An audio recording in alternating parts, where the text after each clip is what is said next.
Hey everybody, welcome to a Thursday morning Mike Talk. Glad you guys are here with us at Song and Sword. I brought you outside on the side of the synagogue out here on Monroe Street down in Bloomington, Illinois. I can't control any of the ambiance, so God bless you guys. Text prayer to that number on the screen.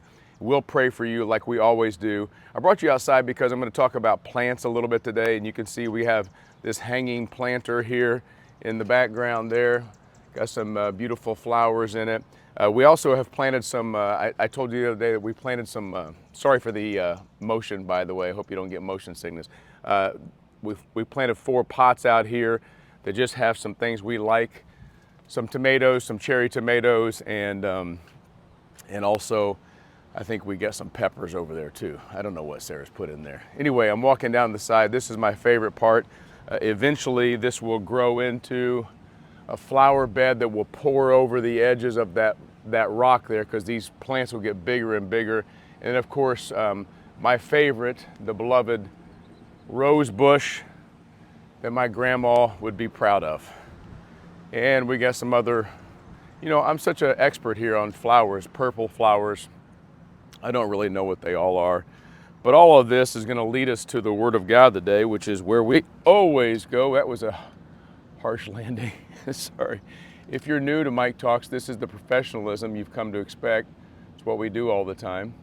But I wanted to bring you out here to show you the flowers because I think there's something in it for us today. Not only did I carry that tripod, I made sure that I didn't spill my coffee. That's quite the feat. It's going to be a good Thursday.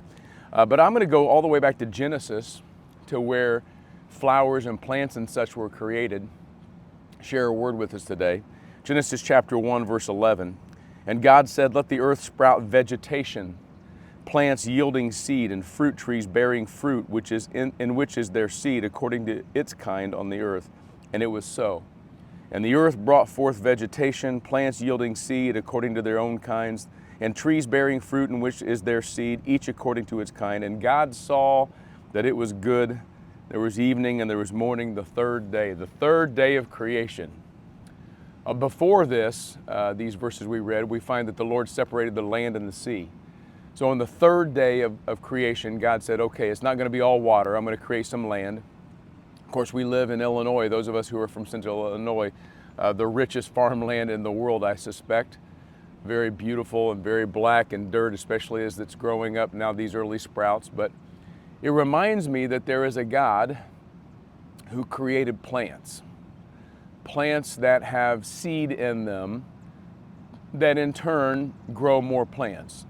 Now again, there's so many things I could say about how awesome this is, but that God has a multiplication plan built into creation.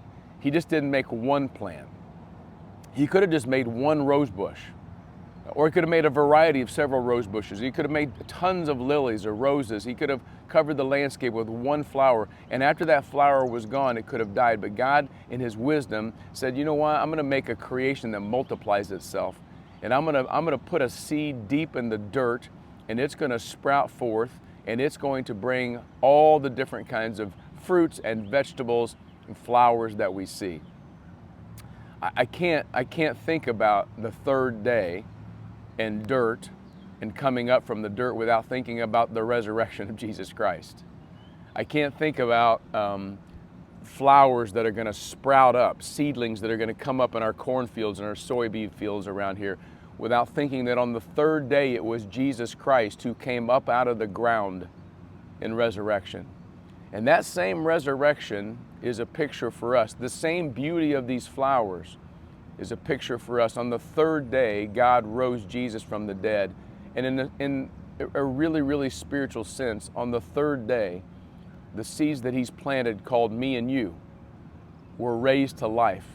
And now we get to bloom. Now we get to be what God made us to be. We get to be beautiful. We get to be functional. We get to bear fruit. We get to be a part of this incredible creation. Isn't it something that we get to see God's creation from the very beginning of the world? I don't know where these plants came from, but they're somehow related to those first plants, because God has a plan to put stuff in the dirt and bring forth out of the dirt life. And there's a sermon in there somewhere today. I hope you catch it on this Thursday. I'm going to go work on my sermon some more and Hopefully enjoy this day. Later, go get to Israel and spend some time out in this beautiful creation with him. But I wanted to show you the flowers today. The flowers remind me that God, by intention, on the third day, put some flowers in the dirt that would grow to be beautiful, to bear fruit, and to multiply. And that's what he's doing in my life today, in your life today. May you be multiplied, may you grow, may you be beautiful for God, and may you remember the ground from which you came, the death to life that is the story of the third day of creation. Love you guys. Peace.